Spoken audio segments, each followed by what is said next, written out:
coming up on LA This Week. During this coronavirus, people need everything, but I think the most important thing that they need is reassurance that their government is on the job. As frontline staff, it just makes such a big difference. We're so grateful to Little Caesars. We're grateful to our community to come together and do this for us, so thank you. This art signifies that it doesn't matter who you are, race, ethnicity, gender, that everyone is all here for one purpose, to try to defeat that invisible enemy.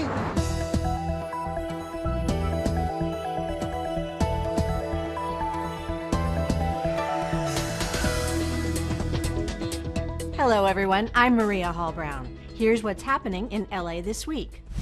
So it's been weeks. Most of us have been really good staying safe at home, practicing social distancing, resisting the urge to panic hoard, saving lives by staying home, and finally, we seem to be coming to a tiny yet symbolic light at the end of the tunnel. The beach is open as of today.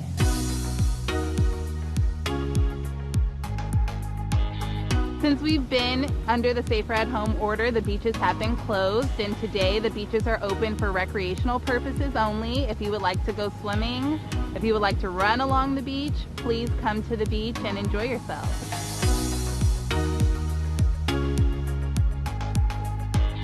You still need a face mask. You still have to stay 6 feet apart from people who do not belong to your family. We do not allow picnicking at the beach or sunbathing. The beach is only open for exercise purposes, so if you want to go swimming, surfing, running, please come. We're all excited that the beaches are open. First, it's a place that people can kind of get out, do some exercise when they've been cooped up in their home. Second, it provides some mental health. It's a way to kind of physically and mentally and psychologically kind of to free yourself, free your mind.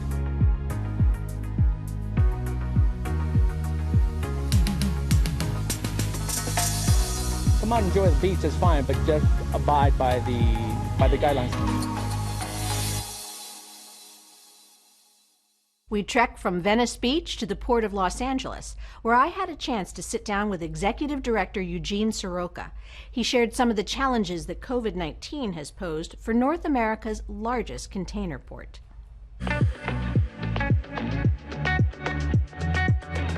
43 miles of waterfront, 7,500 acres of land. The Port of Los Angeles is the nation's premier gateway for international commerce, and I am delighted to be joined by its executive director, Eugene Soroka. Welcome. Welcome. Thank you, Maria.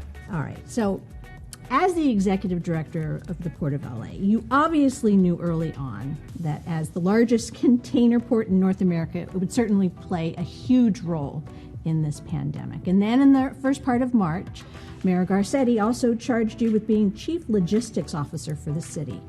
That's a whirlwind of activity in a very short period of time. What were your first thoughts and actions and strategies? First thought was we had to get to work. And we needed to assemble a team, put a process together, and act very swiftly to help our frontline medical workers and the hospitals that are serving our medically ill and COVID-19 patients. We've heard some really horrible stories of hospitals who are sending staff out to grocery stores to buy hefty bags because they can't get the isolation gowns. Folks that are using masks 4 and 5 times when they're meant to be disposable. So it's just gut-wrenching to hear these stories. Finding alternative manufacturing for the PPE was key. We did not want to step on the hospital's toes. We didn't want to push their priority down with their known manufacturers, so we went out and found others. We felt that a direct-to-manufacturer plan was the way to go. And then we were very fortunate. The Honeywell people were as interested as we were, and we were able to fashion this agreement for 24 million N95 NIOSH-certified masks. All right, so now you have this contract over a period of 2 years for these 24 million. How is that coming about? And, when's the first delivery? Our first delivery of 100,000 masks is due by the end of this month, by May 31st. And they'll slowly ramp up production to a peak of 1.2 million units beginning in November throughout the balance of the contract. You are a forward-thinking person. You have definitely incorporated things at the port that were very advanced. I'm sure that you have some hope for what is going to play out. I absolutely do. And I think this is the greatest port on the face of the earth. The engineering marvel that we see today was planned over 113 years. I think it's an opportunity for us to reinvent ourselves. Some things you cannot manage, but what we can do is look forward to how we are going to better respond to global needs and our supply chain partners. Well, Godspeed. And it was really wonderful to speak with you. Great to see you too, Maria. Nothing says we appreciate you like a slice of fresh, gooey cheese pizza does. Don't believe me? Well, just ask the staffers at the Keck Hospital of USC. They were recently treated to hundreds of pizza pies, courtesy of Little Caesars. Take a look. While we're giving 1 million pizzas away, we kind of created a special day for all the operators to kind of focus on. Nurses Week is among us right now, so we kind of are rallying behind all of our operators for them to go out and individually find the local hospital, the local nursing home, the local large medical facility. We've put out a 1 million pizza donation, which is an initiative to reward the healthcare workers throughout the whole nation that are helping out fight this pandemic. So as part of that initiative, our Love Kitchen, which is the semi-truck behind us, which travels around the country all the time serving in disasters and things, it's here today at Keck USC Hospital. During this time, it's really been challenging, and we're really thankful for everybody that's helping out. Those that were working closest to this, deserve some special recognition or just kind of a little break from the day to give them kind of one of the little pleasures of life, so to speak, while they're putting their time in battling this virus. The donations that we've been receiving from the different organizations, including Little Caesar, have been amazing. I mean, they really lift the spirits of the nurses up and keep us going. Plus, we don't go hungry, which is also another benefit. So we thank them and the other corporations who have helped us. As frontline staff, it just makes such a big difference to our day when the community comes together to do these small little gestures. This is not even a small gesture, this is food. We love food. We're so grateful to Little Caesars. We're grateful to our community to come together and do this for us. Everybody's doing a wonderful job with maintaining social distancing, with staying at home. I know it's been really tough, but just know that your work as a community is coming a long way. And our numbers in LA, I mean, they're not perfect, but they're better than we have seen in other states. Just keep up the amazing work. By keeping one another safe, you also kept our hospital frontline staff safe, and it's just kind of been a beautiful domino effect. So thank you. There have been dozens of national corporations and huge organizations who have answered the call to supporting first responders. But it's not just the big boys who are helping meet the city's food needs. We had the chance to visit with 2 urban gardens that are sharing homegrown produce with their surrounding communities.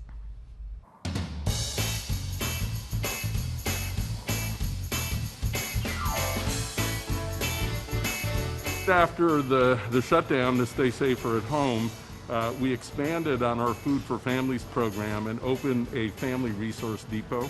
And once a week now, we're providing deliveries to hundreds of families in their homes in South Central LA, bags of fresh produce and groceries, dry goods, and paper products. Not everybody has opportunity to have groceries. A lot of people are stressed, out of work, out of jobs, don't know where to go, and we're providing them with many different options and things like that that are healthy and nutritious for the kids and the family.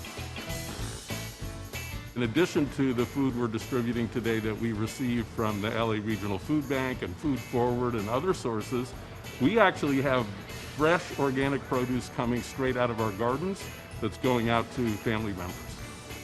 Pues una ayuda que a veces no la podemos comprar más en esta situación y pues les agradezco que me traigan algo que sea para unos días. My plan is to keep this going as long as we need to. and people are stepping up. We're really impressed with the generosity of both individuals and institutions right now to help us continue providing this, life-sustaining support. We're all going through this, so we all have to be together as one army and just help each other out.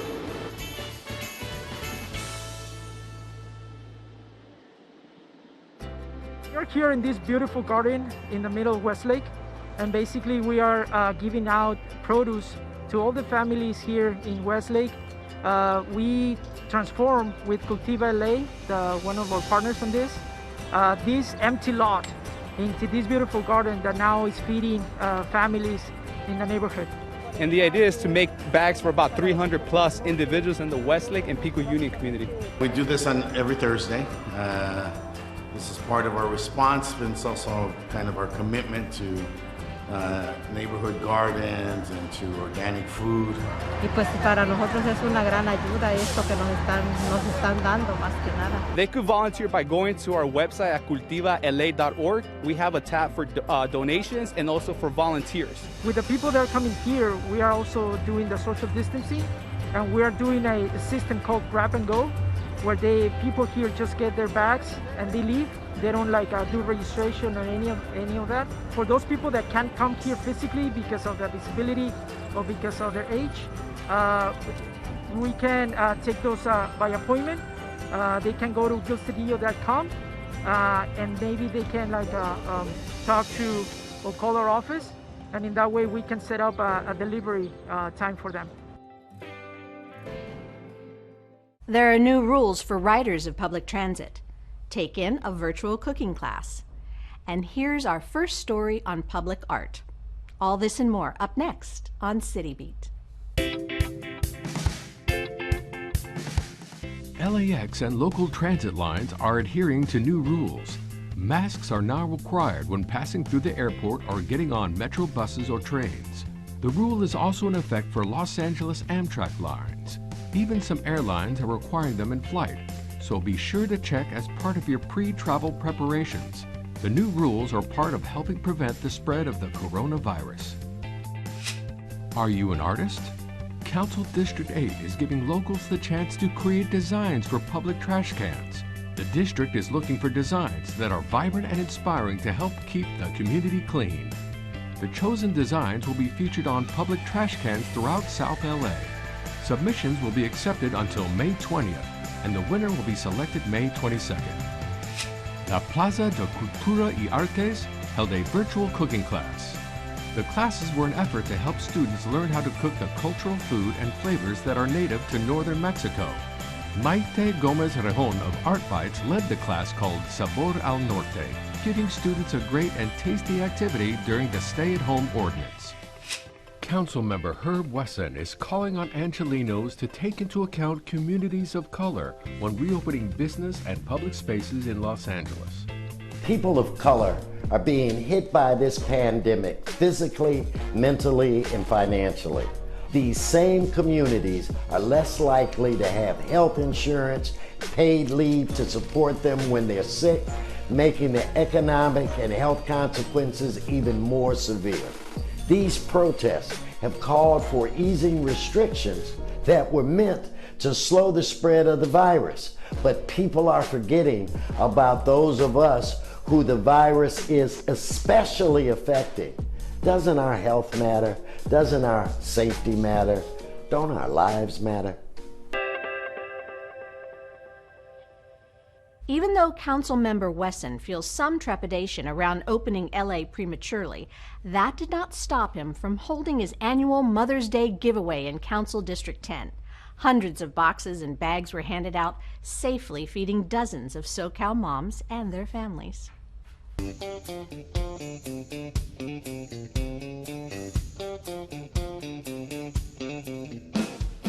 So here we are, Mother's Day weekend.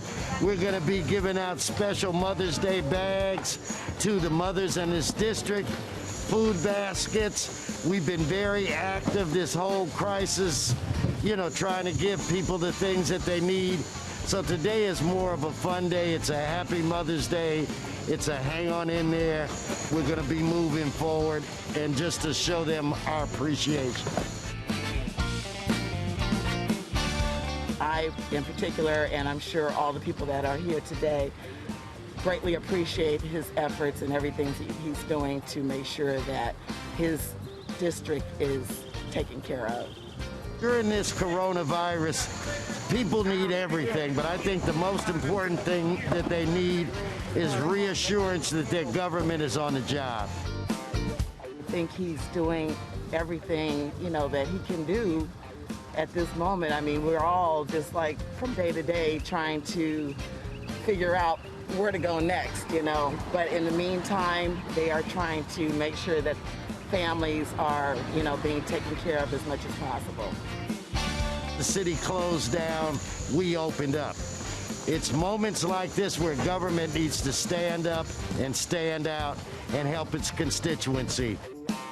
Whenever there's a challenge in this country, we rise to the challenge.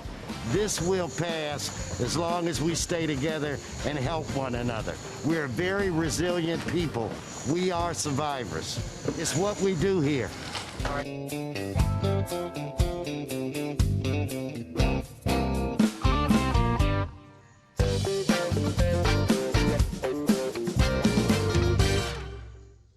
Councilwoman Monica Rodriguez took a traditional route on her recognition of Mother's Day.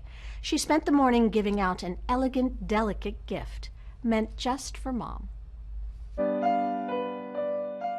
Today we're giving away free orchids and kalanchoe that were donated from growers that unfortunately, because of the pandemic, have been unable to sell them. So there were several growers that came together through a friend that said, hey, these flowers are going to end up in the landfill. We have no place to sell them, no place to distribute them. And so they just contacted us. I said, I know how to put them to use. And so we made sure to assemble very quickly a flower giveaway here in the district. Ese es un día muy especial que regale las flores y es con amor y cariño y es un gesto de ella muy importante, muy especial, porque así a muchas madres las hace feliz. At a time when everyone is struggling, what better way to enjoy this small gift of flowers to help brighten up your day than through this effort. So I'm very excited about it. And the line around the block, the cars started lining up over an hour and a half ago, 2 hours before the scheduled opening is an indication of the enthusiasm from the community. I feel like the orchids really represent like the beauty of what it is to be a mother, and so delicate, and it takes a lot of work to take care of it. For me, I just want to try and do everything possible to continue to ease the challenges that families are experiencing at home. And flowers are a luxury. They're one of those things that they make you feel good. The fact that we're able to offer this for our families here in the Northeast Valley, I'm really proud that we were able to make this happen. Every week, we're reminded of communities in LA whose faith and traditions are rooted in the principle of charity. This week, the MTO School of Islamic Sufism celebrated its holiest day of Ramadan by giving away care packages to nurses and first responders. Take a look.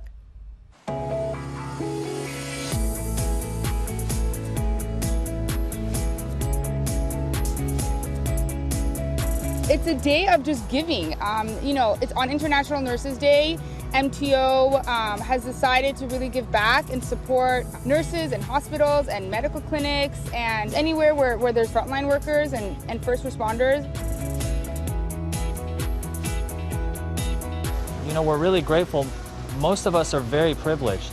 And we can't imagine how difficult it is for those people, the hospital personnel, who are working day and night, not just the nurses and doctors, but like the people who are cleaning, the people who are supporting them. This is our way of giving back to the community in a way that we feel is necessary during this time. And it's really a time of coming together and doing good. Even though today is one of the holiest days of Ramadan for the Islamic faith, and you could be celebrating this with your loved ones, you have chosen to make this day about others on International Nurses Day. It's really, really great to see those hospitals, the staff, getting the support that they need. I mean, they deserve it times 100, right? They should be safe, they should feel safe, they should work in very safe environments, they should have the gear that they need. So in working together, cooperation, collaboration, love, kindness, community, staying together, staying safe, and helping those who we can, we could further expand upon the care of those frontline heroes.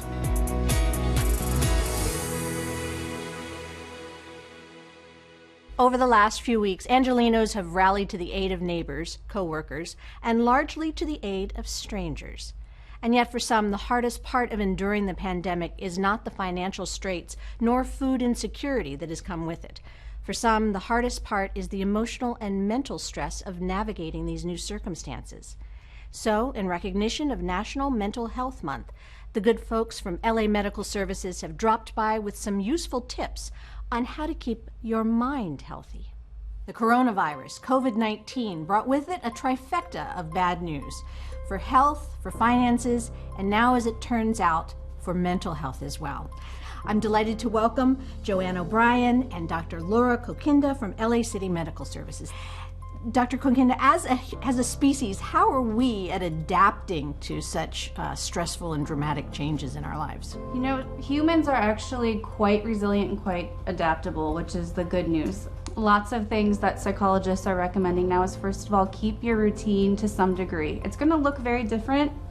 That's something we all have to accept, but try to keep a routine. If you're working from home, try to get out of your PJs, get into some sort of work frame of mind. And we don't mean your daytime PJs from your Right. nighttime. We actually mean actual get dressed. At least to some degree, yes. I love that whole idea of not being perfect. I think all of us are, obviously not necessarily understanding what's going on, or if we do understand what's going on, not understanding where it's going to go, and then feeling as if we have to be brave and bold and strong and a teacher and a mom and a worker, and if you're working remote, but you can give yourself a little bit of a permission slip during this time to not be that perfect person. You can always give yourself that permission slip within reason, but now especially, it's not about winning the pandemic, it's about getting through the pandemic, keeping everyone safe, healthy, balanced. That's what you're looking to do. There are some good things I see. More families together outside walking, where you didn't see that before. Enjoy the moment of being together with your family because we're always so busy usually. This seems to be a really good time for people to pick up new pastimes and new skills. I know that that's one of the things that a lot of people have decided to do in order to make this time valuable personally. You made banana bread. I did. I'm on the list of the million other people apparently who've been making banana bread lately. But that goes back to the coping skills. You want to keep yourself busy. It distracts from the negative thinking, the worry, the stuff that's not productive.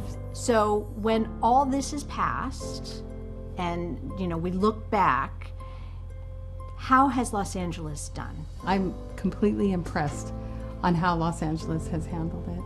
I think everybody really worked together, everybody did what they were supposed to do, and you can see it by the numbers. Mm-hmm. So if you just watch those and if you're data driven, but it's been pretty impressive of how the whole community has come together and helped each other. I think that's what's been amazing.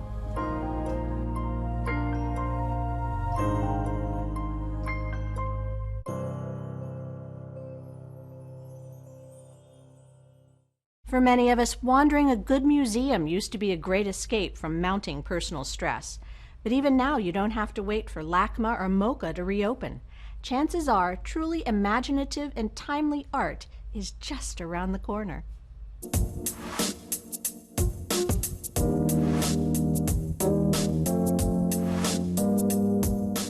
This global pandemic has almost brought people together and made people understand what's true and real in life and understand people's priorities. So this art signifies that it doesn't matter who you are, race, ethnicity, gender, that everyone is all here for one purpose, to try to defeat that invisible enemy.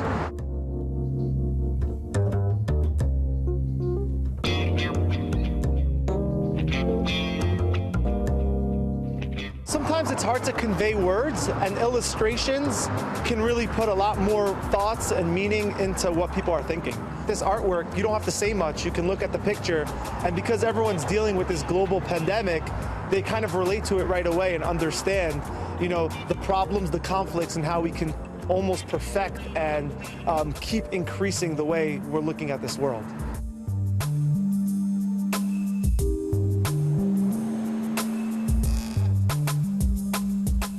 We're going to defeat it, and we're going to come out of this stronger. Join your kids for a concert via Facebook Live. Donate to the City of Angels food drive. And the Uncorked Wine Fest goes virtual. All this and more up next on Virtual Things to Do. Round up the young'uns for a musical event with Kids Imagination, a Southern California-based children's musical group which writes and performs their own music and theatrical live shows. Their web series will include original content for toddlers, preschool, K through 3rd grade, and children at heart of all ages. And they are bringing the act to Facebook.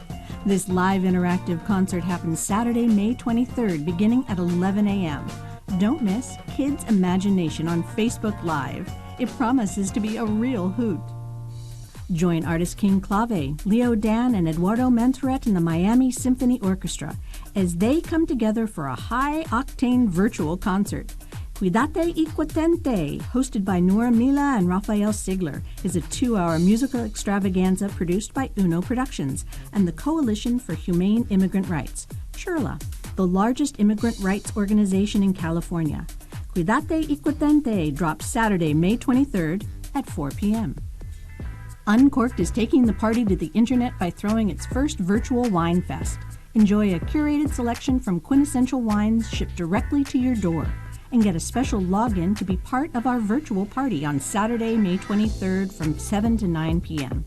The event will feature talks with the winemakers, behind-the-scenes video from the wineries, live music, interactive trivia, and fun times with friends from all over California, Nevada, and Oregon. You can find tickets for Uncorked Virtual Wine Fest by visiting their listing on Eventbrite. Encino Little League and Caring Counts are proud to co-host the City of Angels Food Drive on Sunday, May 24th.